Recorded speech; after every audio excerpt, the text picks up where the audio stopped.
Welcome to Bad Gear, the show about the world's most hated audio tools. Although this channel is often associated with enervating noise, my work environment is so calm I can tune a vintage synth to my tinnitus and I stick to low mixing volumes to avoid ear fatigue. However, a few days back I received this Motor Synth MK2 directly from Gamechanger as a long-term loan, and believe me, the peace and quiet is gone. At the first glance, it ain't so bad.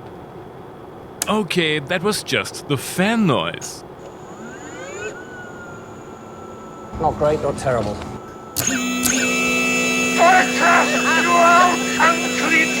Reminiscent of the tone wheels of a Hammond organ, early 20th century Telharmonium, or the Vako Orchestron of Kraftwerk fame, the raw tones of the Motor Synth mostly stem from 8 discs spun by brushless drone motors, allowing for a maximum paraphony of 4 per voice.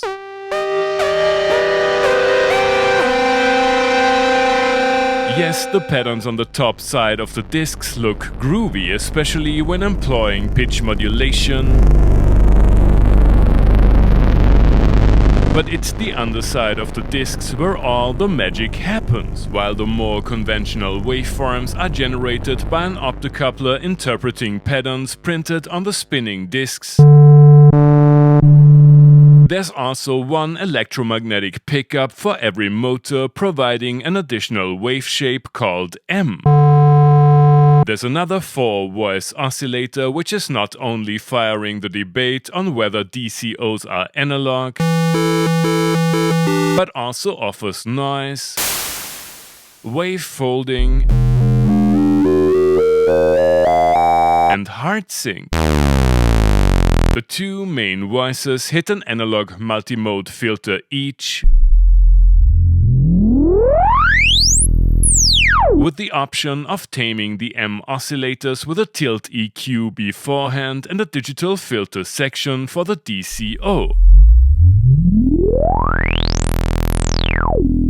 I like the drive stage quite a bit. In addition to the mind-meltingly menu-divey amp and filter envelopes, there are 3 ultra-complex modulators with up to 6 LFOs in total and an envelope each. Pitch envelope duties, on the other hand, are fulfilled by the accelerator and break functionality, messing with the otherwise almost uncannily precise and fast change of wheel rotation speed. Nice. It can be set to classic portamento. You can make the synth sound even more broken than it already does by introducing drift,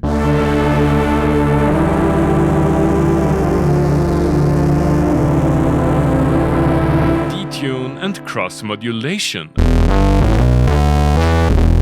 I think we need more instruments with a clutch, which lets you make a number of tweaks which only take effect after releasing the dedicated button.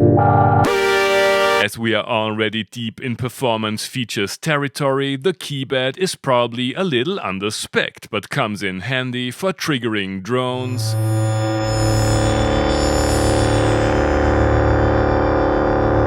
and the Arpeggiator.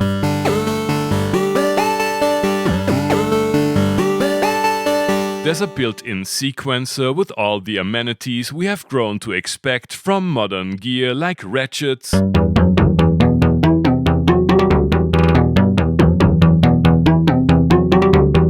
probability, step repeat, and motion recording.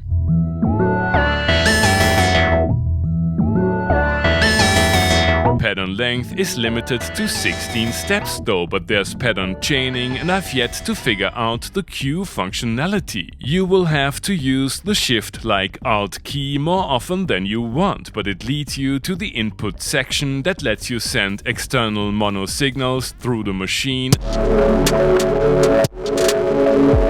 and allows for vocoder sounds we will explore in today's Patreon shoutout. As demonstrated in the beginning, sleep mode will stop the motors but won't silence the gaming PC-worthy cooling fan. It doesn't come as a surprise that motor synth requires a lot of power. People interested in the motor synth need a lot of money, and the instrument is ideally hooked up to a lot of Eurorec. It is no overstatement to say that we are talking about a one-of-a-kind instrument. Does motor synth sound truly unique, or is it just a noisy toy for well-off collectors?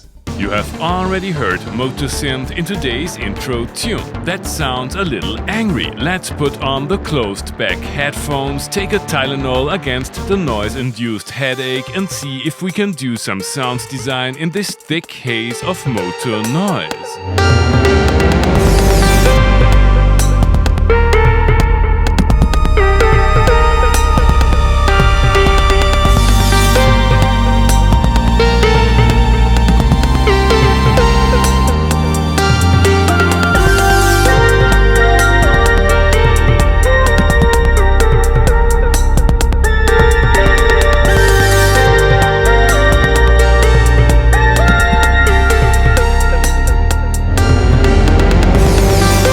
That sounded surprisingly conventional. While the distinct pitch behavior is a nice touch, most of the sounds could have been created with a normal synth as well. The noise spectrum of the motors makes it challenging to focus on actual patch creation, especially in the higher registers. I wanna know if this is less of an issue in harder genres.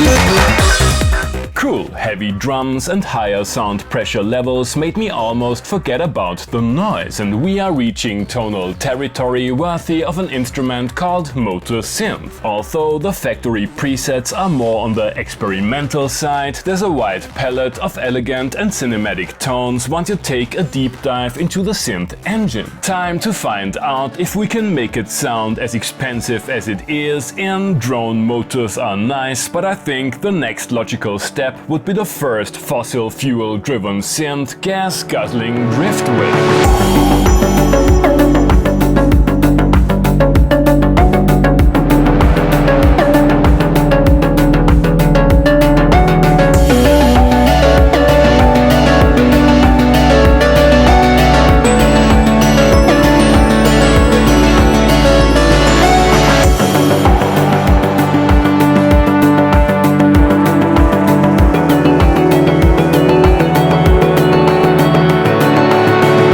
Motor Synth MK2 is an engineering masterpiece based on a daring concept, and it is made by a group of highly gifted people, both bold and crazy enough to enter uncharted territory in this aging industry. That being said, regardless of how much I like its mesmerizing design, quirky tones, and the simple fact that it exists, the workflow is a bit too reliant on menu diving even for my taste. And if you, like me, are sensitive to noise, playing the synth can be borderline painful. Motor Synth might be one of the instruments you can't wait to play with, but I was definitely looking forward to turning it off. Thanks for watching and see you next time.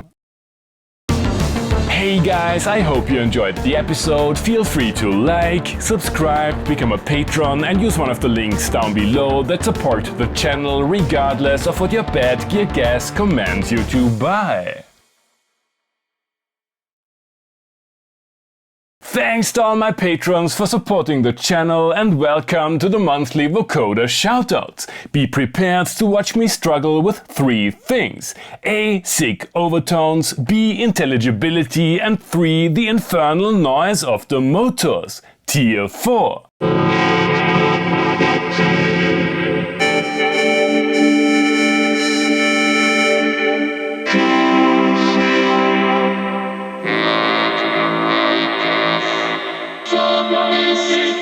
Job,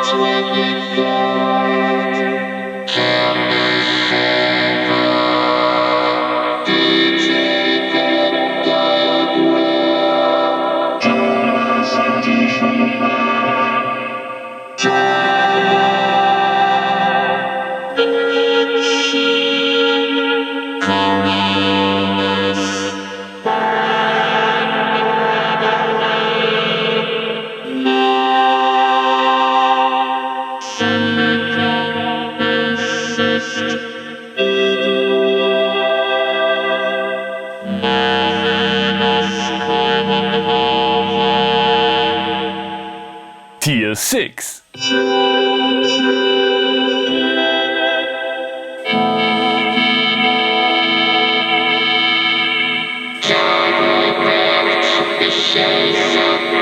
Again, thank you so much for supporting the channel. See you next month.